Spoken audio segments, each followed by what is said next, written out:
салому дуруди бепоён ба ҳар яки шумоён дӯстон ва бинандагон ва мухлисони доимии шабакаи Сафархон ТВ. дӯстони азиз, рӯзи ҳар яки шумо ба хайр ва шодӣ бошад ва ҳар ки ҷое бошед аввал худованд нигаҳбонатон бошад дӯстон. Ва дар навори имрӯза ина ремон бо валик дӯстон гали валикакӣ мезанем насиб бошад. Эҷа ранга тайёр кардем, ранги сиёҳ қатӣ меояд, яке аз галои беҳтарин меояд дӯстон. Ва дастгирро фаромӯш накунед, чунки дастгири шумо пешравии моай дӯстони азиз. Ва имкониятш бошад агар ба программаи VPN скачат кунед, навораи моро тамошо кунед дӯстон, беҳтарин мешавад. Ва ина бародаро, хонара чӣ хел дида истудияи шумо эмулсияи сафедзадагие ва баъдан галш мепартоем. اینجا لحظه داریم بسیار میفتیم اورونی لحظه چیه ایره چه استفاده میبری بردارو اینا اورونی لحظه با اورونی لحظه گلا میزنیم. اینجا وادی نوی داره نه اورونیوش راست میکنی نه یک تای طرف داره یک تای نه بردارو ای طرف داره راست میکنی و بعدا اینجا پایش هم اورونی داره اینا پایش هم نول میکنی بعد اینا بینه خط میتاک گلا با همی خط میزنی میره دوستان. دوستان عزیز از نوار میکنیم گلزنی را و پیشکش شما میگردانیم دستگیر رو فراموش نکنید نمون لایک را بمونه فکرتون در کامنت‌ها بعدا بنویسید.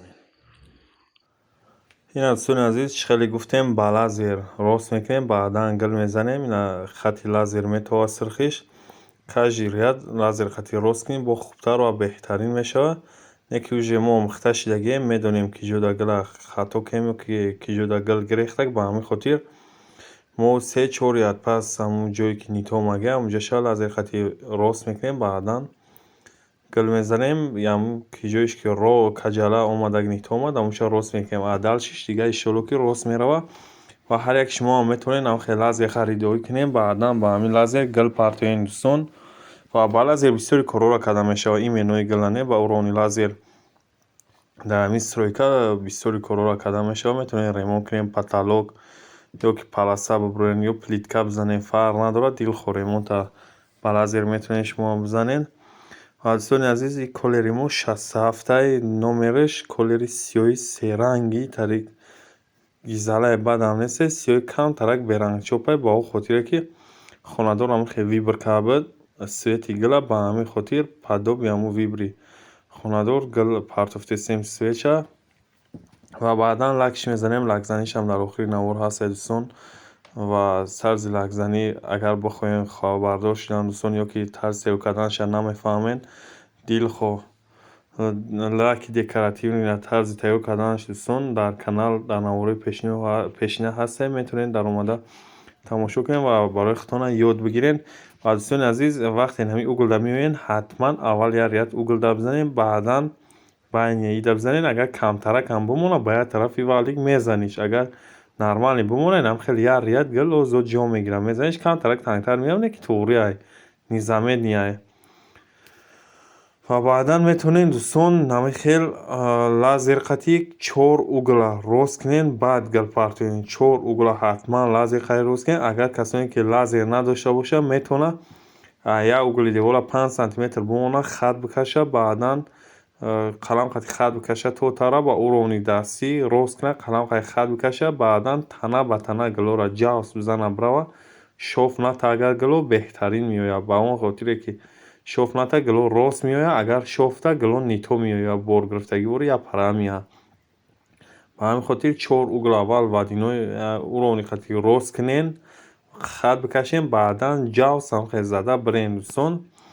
و بسیاری ها سوال داده بودن که تای همی گلا چیکو میکنی تا طور که اوگلاش میمونه یا چیکو کنیم و چخیل پر کنیم دوستان عزیز طرز تا شپر کردن در نوار میشود در همین نواری ما و تا همین گلو را تاشا با دست خطی پر میکنی دوستان گل ایسای اپارات استعمال میکنی در همون اپارات تاوش میتیش تو بیرانگولو شوا بعدا دست خطی کج همون ریاد راست میکنی میزنی و اوگلو را با دست با گوشکوک یا که وابشه پخته قطی خطش میکشی یا که یگون گلی برگ داشته باشین همین گلا میتونین در تنه تخته بزنین 5 سانتیمتر روی ببرین تنه تخته را دیل خود بر گلوی تای برگ بزنین میخی و سپر قطی رنگ در تر میکنی و گلو در میجخی با او هم میشوه ва ами гала ҳуям кинен ба дастон бигирем баракиам бижиқен ӯ хелам мешавад дӯстон.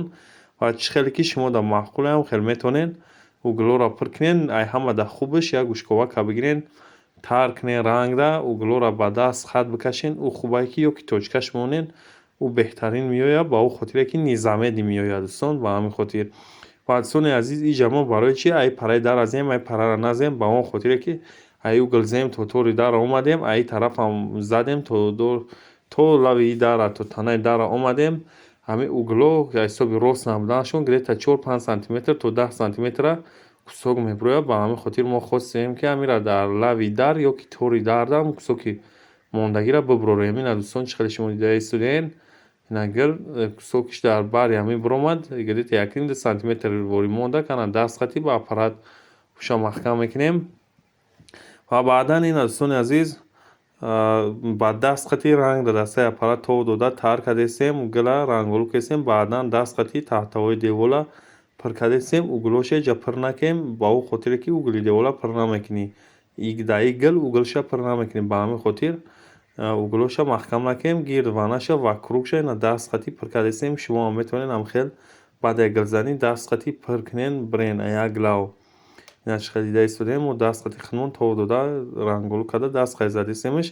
ва дӯстони азиз дастгириро фаромӯш намекунем чунки дастгири шумо пешравии моай ва агар имкониятш боша навораи моро бо программаи VPN тамошо кунед дӯстон. бародарои ғариб ва дар назар дорам агар имкониятш боша ба программаи VPN тамошо кунем беҳтарин мешавад дӯстони азиз. ина дӯстон повиза гилзаниро тамом кардем. баъди гилзанӣ бо лакш задем. чӣ хеле дида истодаен шумо хона повиза тайёрай гил беҳтарин омадагиай.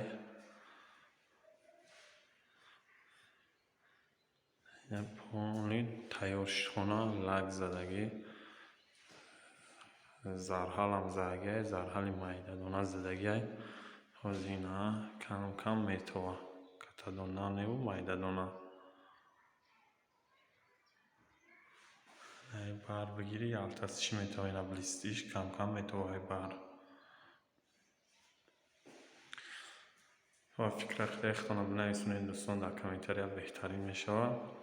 ва дар ҳамин хона 4 литр эмулсия расход шудагиай 6 дона колери сиёҳ ва баъдан ним қити клеи пва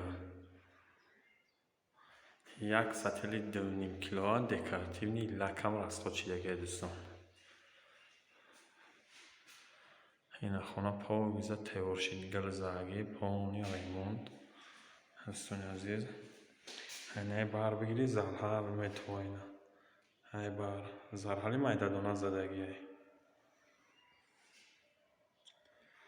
ина разиткора кандем баъд гил партофтем. баъзе хонаҳода разиткора канданӣ намемонданд. ана иҷа канданӣ монда ина нигоҳ кунед гил бестик омадагиай разиткора кандем зашники пластмасси болоша. дӯстони азиз ремонти имрӯзаи мо ва дастгириро фаромӯш накунед. касоне ки меҳмонед ҳатман дар канали мо обуна шед ва лайка бонед дӯстон. агар имкониятш боша дар имо ватсап подлиса кунед видеои моро беҳтарин мешавад ва он программаи VPN скачат карда баъдан ба программаи VPN навораи моро тамошо кунед дӯстон беҳтарин мешавад. ва ҳаматон миннатдорам. панотон ба худо то навораи ояндаи Сафархон ТВ-ра худованд нигаҳбонтон бошад дӯстони азиз.